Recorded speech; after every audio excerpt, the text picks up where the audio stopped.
네, 오늘 짱 레길5 시작해 보도록 하겠습니다. 오늘은 어떤 이야기를 중심으로 진행을 해볼까요? 두 분의 조언 바로 얻어보도록 하겠습니다. 헤르메스탁 하창원 본부장, 유진투자증권 챔피언스 라운지 배재원 PB 나와주셨네요. 어서 오세요. 안녕하세요. 자, 오늘도 키워드 놓고 이야기 바로 시작해 보도록 하겠습니다. 아래쪽부터 열어볼 거고요. 5위는 반도체 꼽아봤습니다. 자, 오늘 SK 하이닉스 HBM 공정에 국산 장비 대거 투입한다라는 뉴스가 나오기도 했고요. 내일 실적을 아마 개장 전에 발표할 테니까 이 SK 하이닉스가 시장 궁금증의 중심에 있긴 합니다. 일단 전반적인 반도체 분위기에 대해서 이야기를 나눠보도록 하죠. 배재원 PB님께 첫 번째 질문을 좀 드려보도록 하겠습니다. 오늘 삼성전자도 그렇고 SK 하이닉스도 그렇고 장비 단쪽에서는 강한 흐름이 나타나지만 탑2는 못 가고 있잖아요. 이게 내일 나오는 실적에 대한 경계 심리 발동으로 봐도 되는 건지, 사이즈가 큰 종목이 주춤주춤 거린다라는 이 부분은 지금은 어떻게 해석해야 되는지 여기서부터 출발해 볼게요. 네, 일단 실적에 대한 경계감이 가장 크다고 먼저 생각을 하고 있고요.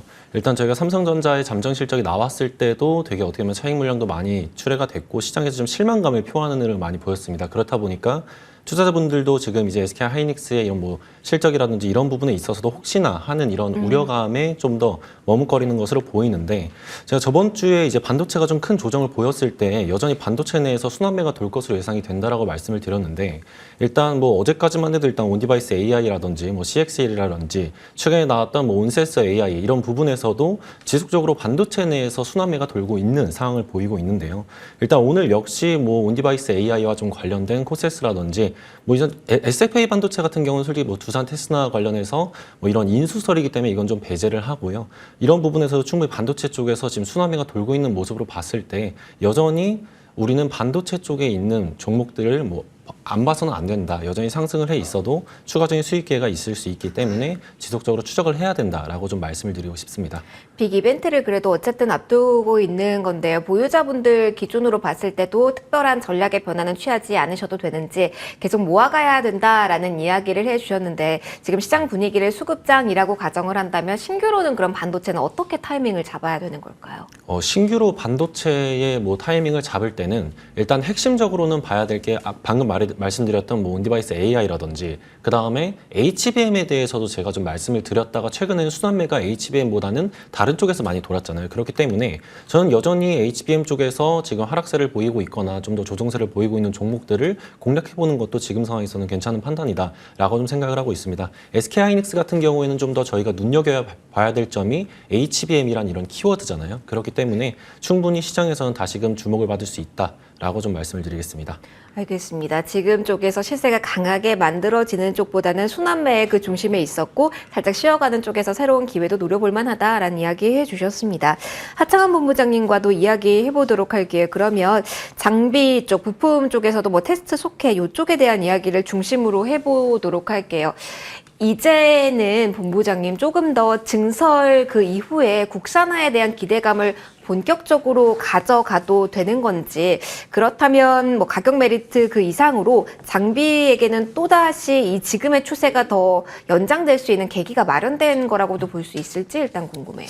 일단은 이제 뭐 하이닉스가 장비를 국산화한다라는 얘기가 나오면서 이제 관련된 종목군들이 움직임이 나타나고 있는 상황인데, 이게 과연 얼마만큼 대체를 또 하느냐, 이런 절대적인 또 수치가 중요하지 않을까라고 보여주고 있고요. 그 안에서도 분명 또 이제 대장주들이 또 선택이 되지 않을까 싶습니다. 그래서 그런 흐름에 따라서 움직임을 좀 보실 필요는 있을 것 같고요. 물론 이게 이제 또 단기적인 모멘텀으로 반짝하고 사라질 수도 있고 향후 이제 하나하나씩 좀 바꿔 나가면서 좀 이슈가 될 수도 있다라는 부분에서는 조금은 고민을 해보실 필요가 있을 것 같고요.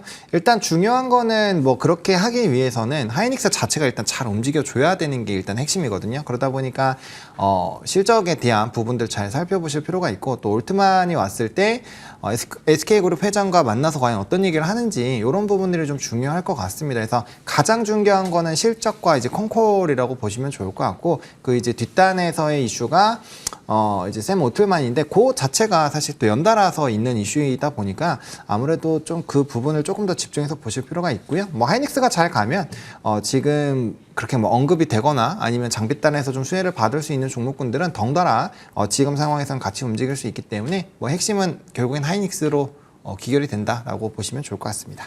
그러면 오늘 뭐 수혜다라고 예상된 종목 가운데서도 조정을 받는 쪽이 있거든요. 뭐 리노공업 같은 경우도 궁금하실 것 같고요.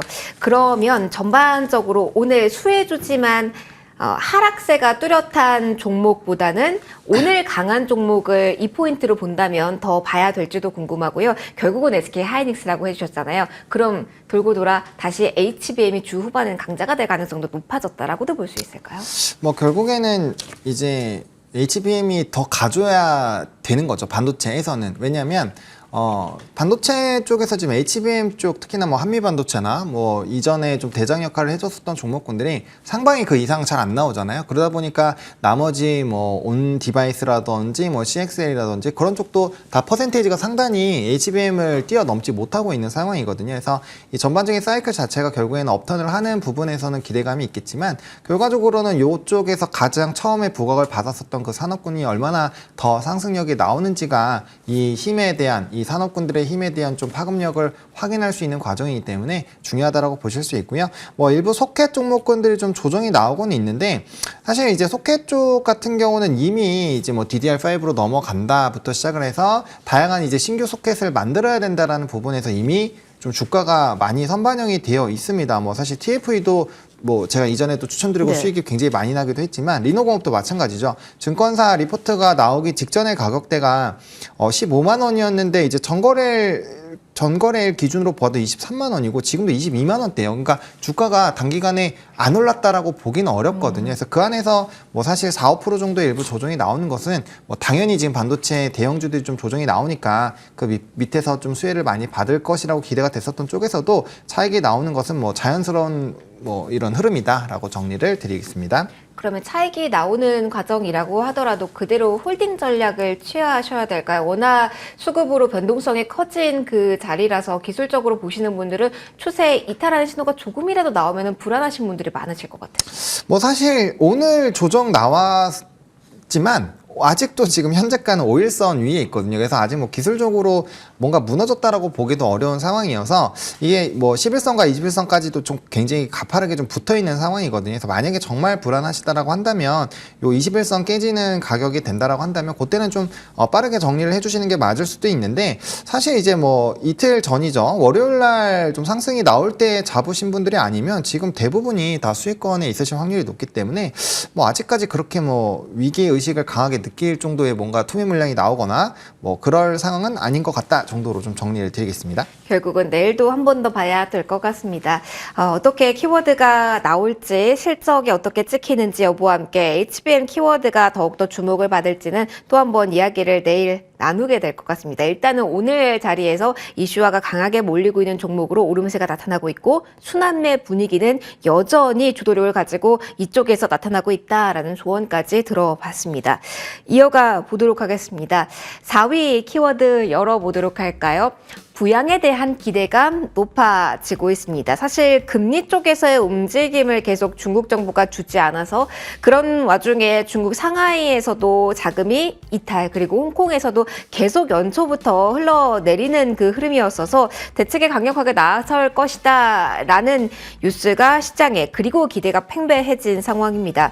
포인트 잡아보도록 하죠. 먼저 피비님. 중국 쪽에서의 움직임이 이렇게 나온 가운데 오늘 본토 증시는 크게 움직임은 안 나와요. 홍콩은 연속성이 나오곤 있는데 이런 부분들을 어떻게 봐야 될까요? 외국인 투자 자금이 아시아 시장에 조금 더 머무를 수 있는 계기가 마련되었다는 측면에서 주목을 해야 될까요? 아니면 트레이드성으로 중국에 대해서 매출 비중이 높고 의존도가 높은 쪽을 그래도 바라보는 전략도 괜찮은 뉴스일까요? 성격 어떻게 보실까요? 일단은 먼저 결론적으로 답을 드리면 중국의 좀 매출 비중이 높은 기업에 투자하는 거는 아직은 시기상조가 아닐까라는 좀 생각이 들고 있습니다. 현재 지금 중국이 어떻게 보면 투자자들을 달래기 위해서 거의 증시 자금의 400조에 육박하는 뭐 자금을 이제 투입을 하려고 하는데 거의 금융 위기 대비해서 거의 한 2배 수준이라고 합니다. 되게 역대급 규모이긴 한데 여전히 현재 외국인 같은 경우에는 중국 시장에 대해서 굉장히 우호적이지 않게 보고 있기 때문에 이러한 자금들이 일본이라든지 인도라든지 이렇게 유출되는 흐름이 많이 보였습니다. 그렇기 때문에 그러한 수급들이 다시 중국 내로 이렇게 이동을 하기 위해서는 중국은 본질적으로 뭐 소비라든지 아니면 경제가 좀 성장세를 보여야 되고 그다음 추가적으로 중국 경제의 대부분을 차지하고 있는 부동산 쪽이 살아나는 이런 시그널을 보여줘야 되는데 그러한 부분이 아니라 단순하게 증시 자금을 투입한다고 해서 이게 단기적으로는 뭔가 좀 긍정적일 수 있지만 외국인 투자자들 같이 어떻게 보면 투자 매력도를 보기에는 아직은 좀 떨어지지 않나라는 좀 판단이 들고 있습니다. 그렇기 때문에 다시 처음으로 돌아가서 뭐 중국 매출 비중이 높은 기업에 투자하는 것은 아직은 좀 시기상조가 아닐까 좀 생각을 하고 있습니다. 그럼 대형주 가운데 사실은 오늘 섹터별로 봤을 때는 뭐 철강 쪽은 눈에 띄는 흐름이 아니라고 하더라도 사실 화학 쪽의 움직임이 상대적으로 강하게 확인이 되고 있어요. 롯데케미칼이 8%, 금호석유 3%가량, 대한유화도 5% 전후의 오름세를 보이고 있는데 그러면 이렇게 대형주가 강하게 갈 때는 무슨 배경이 있지 않을까라는 생각을 하게 되거든요. 중국 부양으로 엮는 거는 화학이 일시적으로 보기에는 무리라고 보시는 걸까요? 네, 지금 상황에서는 정말 저는 기술적 반등이라고 좀 보고 있고요. 만약에 중국 쪽의 기대가 컸다면 정말 철강이라든지 화학 이런 부분들이 좀 강하게 반등세를 보여야 되는데 그러한 흐름은 보이지 않고 어떻게 보면 장기적으로 우하향하고 있는 추세에서 지금 살짝 들어올린 정도로만 좀 파악이 돼서 지금 상황에서 들어갔다가 다시 한번 우하향 추세에서 이게 지속이 된다면 손실이 좀 불어나기 때문에 지금 상황에서 혹시나 저점에서 잡으신 분들 같은 경우에는 차익 실현을 하는 게 리스크 관리 차원에서 좋은 게 아닌가 좀 그런 판단이 들고 있습니다. 진짜 부양책을 꺼내 들어서 경기가 살아나니까 이쪽에도 영향을 줄 거다라는 논리가 아니라 기술적으로만 봐야 된다라는 이야기를 해주셨습니다. 키워드 조금 더 끌고 가서 본부장님과도 이야기해 보도록 할게요. 그러면 이렇게 활용해 보는 건 어떨까요? 사실 신규 상장주에 대한 관심도 요즘 높고요. 스펙주도 들썩임이 있잖아요. 작은 종목들이 들썩이는데 중국 이야기, 부양책 이야기가 나오면서 국내에 상장된 중국 쪽 주식 보는 건 어떻다라고 생각을 하실까요? 저는 부정적으로 봅니다. 왜냐하면 분명 오늘도 조금 올랐어요. 네. 아마 오를 겁니다. 오를 건데 이 종목군들이 대부분 다 동전주가 되어 있는 상황이거든요. 그래서 저는 웬만하면 안 하셨으면 좋겠어요. 시가총액 자체가 과거에 이제 중국에서 우리나라 상장한 종목군들이 뭐 4천, 5천 원까지 많이 상승했었던 종목군들도 있는데 대부분 그게 다 눌려가지고 지금 뭐 1,000원 이하에서 네. 동전주 흐름으로 나타나고 있는 상황이어서 분명 이제 중국 쪽에서 부양책이 강하게 나타나고 거기에서 움직임이 나타나면 뭐 아마 대거 또 상한가를 가거나 그럴 확률은 있지만 이게 리스크가 굉장히 좀 높다라는 점이죠. 게다가 조금 부정적으로 보고 있는 게 오늘 홍콩 항생지수가 장중에 2%대 후반까지 좀 올라가다가 지금 0.8까지 빠졌거든요. 그리고 원달러 환율도 올라가고 있잖아요. 그러니까 위안화가 뭐 그렇게 크게 강해지지 않는 것을 봤을 때 우리나라 원화 가치도 같이 지금 빠지고 있는 상황이거든요. 그래서 환율이 올라가고 있잖아요.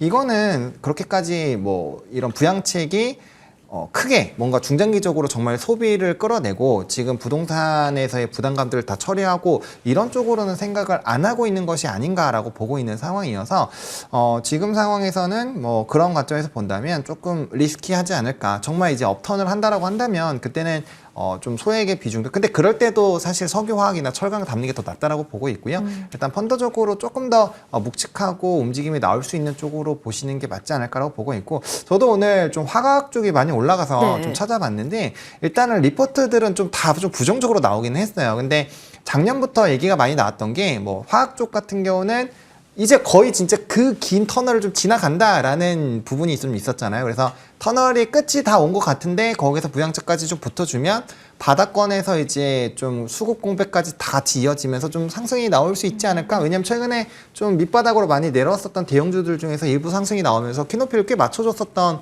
흐름들이 좀 있었거든요. 그러니까 그런 것들이 화학주에도 약간 이런 심리가 일부 반영이 된 것이 아닌가 정도로 좀 추측을 하고 있습니다. 그럼 롯데케미칼도 살짝 그런 화학주 중에 오늘 2차전지 셀 쪽이 움직임이 강하게 나오잖아요. 그것과 연결고리를 짓는 게 조금 더 강력한 분석이 될까요? 아니요. 그 부분보다는 사실 이제 뭐 제가 봤을 때는 2차 전지 쪽이 10시를 좀 기점으로 네. 좀 대거 반등들이 나오기 시작을 했는데 약간 그 트리거는 포스코 인터내셔널이 하지 않았나 싶기는 합니다. 뭐 아시겠지만 그 실적에 대한 좀 긍정적인 얘기가 나오면서 좀 업턴이 나왔고 근데 사실 좀 오늘 이렇게 좀 강하게 반등이 나온 거에서는 좀 물음표가 있는 편이긴 해요. 왜냐면 테슬라가 뭐 장기적으로 봤을 때는 당연히 좀 좋은 흐름들이 나타날 텐데 뭐 단기적으로는 약간 물음표가 있는 상황이어서 아무튼 그렇게 좀 정리 드리겠습니다. 저희가 마침 2차 전지 포스코 인터내셔널 중심으로 1위에서 이야기를 나눠볼 거라서요. 네. 그 부분은 조금만 기다려 주시고요. 그럼 이거 하나만 인정할 거 인정하고 가야 되는지 본부장님 저희 그러면 중국 뉴스가 나왔을 때 네. 너무 예전처럼 예전의 중국을 생각하면서 그 파급력이 강할 거라는 기대를 과하게 가지지 않는 게 지금은 중요한지 네. 또 궁금하고요. 동시에 그러면 예전에 소비하면 중국 많이 연결했잖아요. 네. 그렇게 해서도 봐서는 지금은 안 되는 건지 화장품 강세도 중국을 계속 빼고 봐야 되는 건지 이 부분에 대해서 힌트 약간만 주신다면. 일단 화장품은 중국을 빼시고 보시는 게 맞습니다. 맞고. 네. 그리고 중국 증시가 당연히 좀 좋아지면은 우리나라가 사업권으로 굉장히 많이 엮여 있기 때문에 당연히 우리나라에게 긍정적으로 영향을 줄 건데 지금 상황에서 단기적으로 좋아진다고 해서 과연 인도로 넘어가는 그런 외국인의 수급을 이길 수 있을까라는 이런 질문과 또 일본이 이제 그 주주 환원 정책을 굉장히 강하게 하고 이제 거래소에서 또 주주와 약속을 하게 한 다음에 좀 강제성으로 좀 상장 폐지 약간의 뭐 좀 이런 부분으로 넘어가면서 좀 환원 정책을 굉장히 강하게 하고 있잖아요. 개인 소비자에 대한 이런 이제 ISA 그 세무적인 부분에서도 좀 변화가 있는 상황이고, 그러니까 세제 혜택도 굉장히 강해주고 있죠. 그러니까 그런 부분에서 중국이 단순히 부양책이나 약간 턴하는 것으로 그쪽으로 가는 그 매력도를 과연 이길 수 있을까? 이 부분에서 한번 생각을 해보셔야 되지 않을까라고 생각을 하고 있고요. 지금 당장으로서는 부동산이 이제 그림자 공룡이라든지 아니면 이제 부동산 쪽에서 굉장히 좀 어두운 상황이기 때문에 그거를 단방에 해결하기엔 저는 아직은 좀 더 시간이 걸리지 않을까라는 관점에서 본다면 조금 회의적인 시선으로 보시는 게 맞지 않을까 정도로 정리 드리겠습니다. 한 발은 뒤로 빼고 조심을 해야 되는 구간이라는 조언이었습니다. 계속해서 키워드 끌고 가보도록 할게요. 오늘 3위와 2위는 연결고리가 조금 짙습니다. 묶어서 풀이 받아보도록 할게요.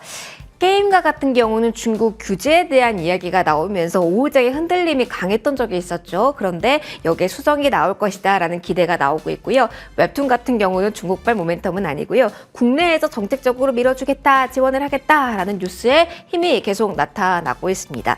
정책의 영향력이 게임과 웹툰, 뭐 나라는 다르지만 각각 나왔는데요. 피비님께 점검 받아보고 싶습니다.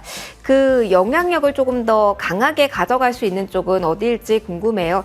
게임과 같은 경우는 뭐 중국이 다는 아니지만 그에 대한 이야기가 많이 나온 상황에서 가격적 메리트는 있거든요. 반면 웹툰은 많이 오른 자리이기도 해서요. 어느 정도 더욱더 룸이 열려있다라는 판단이실지 이야기 들려주세요. 일단 둘을 굳이 좀 비교를 하자면 저는 좀 룸적인 측면에서 봤을 때는 웹툰 쪽이 좀 더 룸이 있지 않을까 좀 생각하고 있습니다. 오히려 지금 게임이 많이 빠졌기 때문에 반대로 게임에서의 투자 포인트를 봐야 되는 거 아닌가라고 좀 생각을 할 수 있지만 현재 중국 같은 경우에서의 뭐 게임 연관성도 있겠지만 우리 국내에 있어서의 게임 산업이 과연 좋은 방향으로 나아가고 있는가에 대한 걸 먼저 생각을 해봐야 하는데요.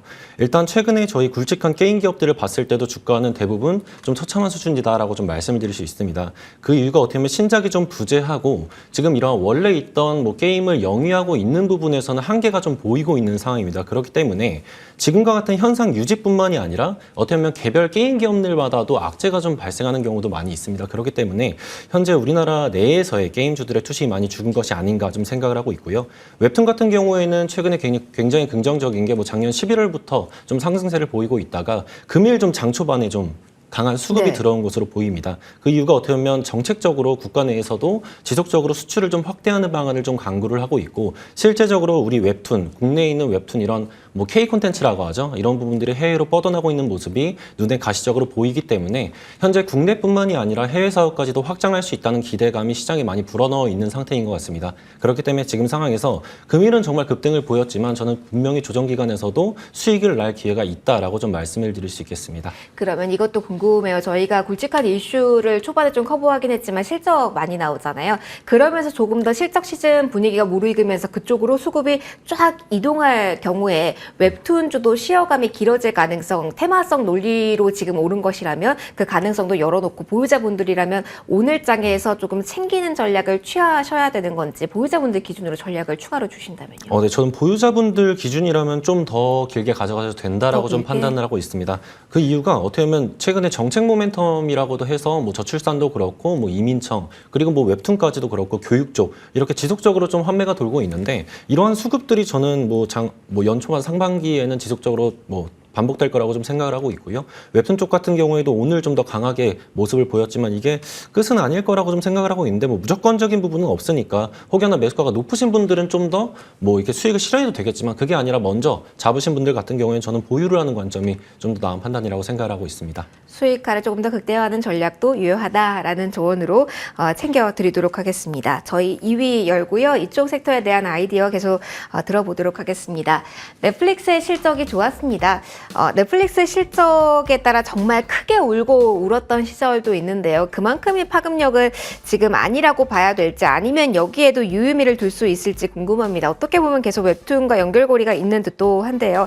하창한 본부장이 웹툰을 제외하고 좀 봤을 때 정말 전통적인 제작사, 컨텐츠주라고 할 수 있는 쪽에서 최근 뭐 웹툰 움직임에서 같이 좀 반등 움직임이 저점에서 나오는 쪽이 분명히 있잖아요. 실제 E&M도 확실히 저점에서 움직임 나오고요.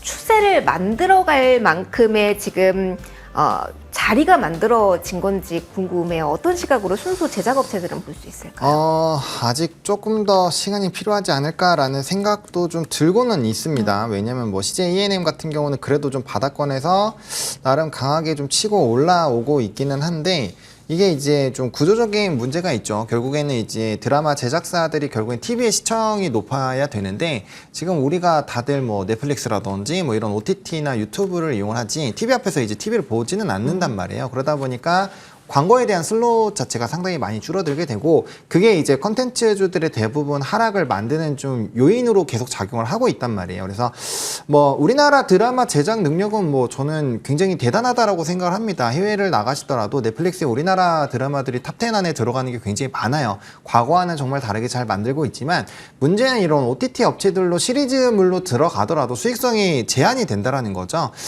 그래서 이제 그런 부분에서 사실 우리 제작 능력들을 다 반영을 못 받고 있고 뭐 작년에서 넘어올 때도 OTT 업체들이 뭐 나름대로의 이런 수익성을 좀 개선을 하고 있지만 그게 뭐 원활하게 늘어나기 위해서는 아주 시간이 좀 많이 필요하지 않을까라고 보여지고 있거든요.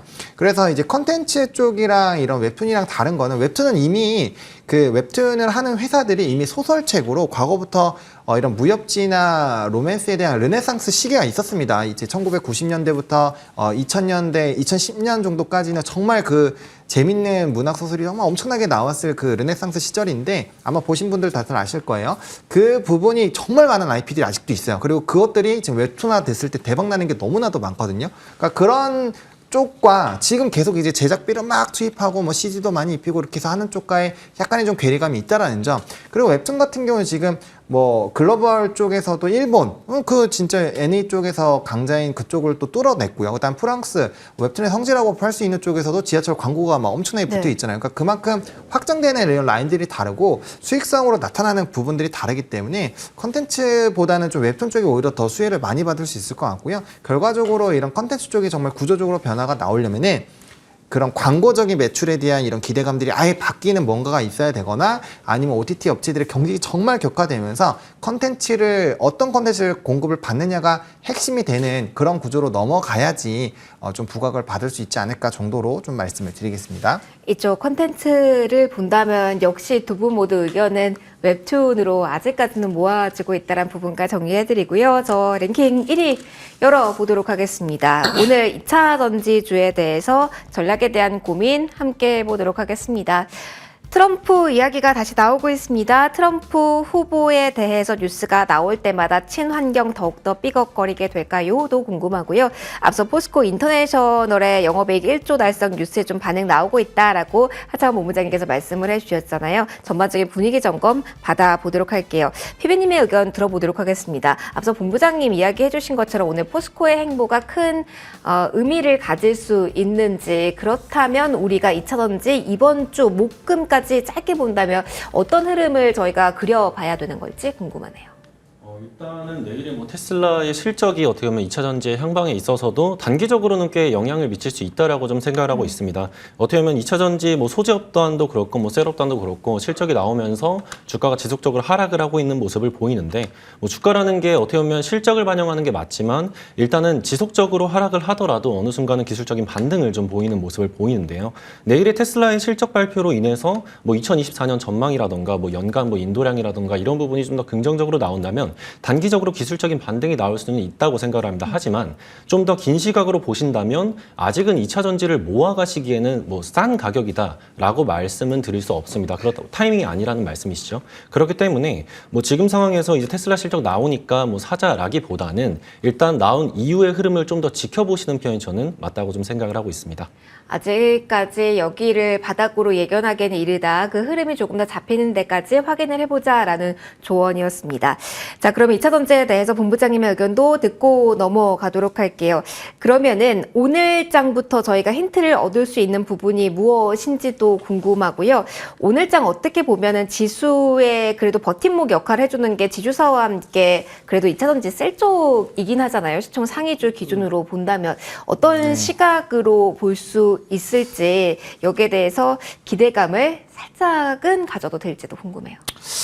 좀 사실 솔직하게 말씀드리면 좀 혼란스럽습니다. 그죠? 왜냐면 앞서 말씀드렸던 것처럼 테슬라에 대한 지금 뭐 물론 저는 장기적으로는 테슬라가 지금 주가보다는 훨씬 더 높게 올라갈 거라고 단연 생각을 하고 있지만 그거는 이제 FSD가 명확하게 됐을 때라고 생각을 하고 있거든요. 지금 뭐 비아디랑 테슬라가 엄청난 출혈 경쟁을 시작을 했고 이제 막 시작한 거기 때문에 아마 정말 피 터지게 싸울 거예요. 그래서 그런 부분에서 보면 뭐 배터리라든지 이런 부분에서 타격이 좀 있을 거고 그다음에 그런 소식들 많이 들으셨잖아요. 뭐 대관령에서 전기차 얼었다. 그러니까요. 그래서 추위 피해주가 전기차라는 이야기도 있잖아요. 네, 맞아요. 이제 그런 얘기들이 지금 있는 상황이고 미국 쪽에서도 지금 굉장히 추위가 강추위가 있는 상황이어서 전기차에 대한 뭐 얘기들이 많이 나오고 있는 상황이죠. 그런 부분에서 단기적으로 만약에 실적이 좀 좋게 안 나오게 된다면 지금 테슬라에서는 지금 물어볼 게 지금 너무나도 많거든요. 그죠. 나와야 될 것들이 굉장히 많은데 거기서 뭐 키포인트가 딱 하나 있다면요. 일단 저는 FSD인 것 같긴 해요. 네. 그게 제일 핵심이라고 보고 있고 나중엔 뭐 기가팩토리에 어떻게 들어갈 거냐 뭐 이런 것들을 다 보셔야 되는데 결과적으로는 그런 것들에서 만약에 조금 시장에 지금 전망치가 안 좋아지고 있는 상황이어서 부정적으로 나온다면은 테슬라에서 좀 일부 조정이 나타날 특히나 이제 200선을 깨는지가 핵심이겠죠. 그 부분이 깨지는 움직임이 만약에 나타나게 된다면 2차 전지에 대한 투심도 상당히 얼어붙을 확률이 있거든요. 더요. 네, 근데 그럼에도 불구하고 지금 오늘 외국인이 좀 대거 매수가 들어온 부분들이 좀 포착이 되고 있기 때문에 이런 부분에 조금 물음표가 있다. 그래서 지금 테슬라를 굉장히 긍정적으로 보고 있는 상황인 건지 네네. 그래서 그 결과를 좀 보셔야 될 것 같고요. 만약에 테슬라 쪽에서 좀 반등이 강하게 나타나게 된다면 뭐 자연스럽게 좀 일부 반등이 나와주면서 지수의 좀 하방도 나름대로 좀 경직을 만들어주겠지만 그게 아니라고 한다면 사실 지수에 좀 한 번 더 큰 충격을 생각을 해보셔야 될 거고 또 하필이면 내일 이제 SK 하이닉스랑 또 같이 엮여 있잖아요. 맞아요. 그래서 그 부분에서 둘 다 좀 좋게 나와야 되는 좀 어려운 상황이기 때문에 그 외국인이 오늘 많이 오후에 사고 있는 2차 전지 셀 쪽을 내일도 연속해서 사는지 아니면 그 선택이 반도체 대형주로 넘어가는지 외국인의 그쵸. 수급이 키포인트.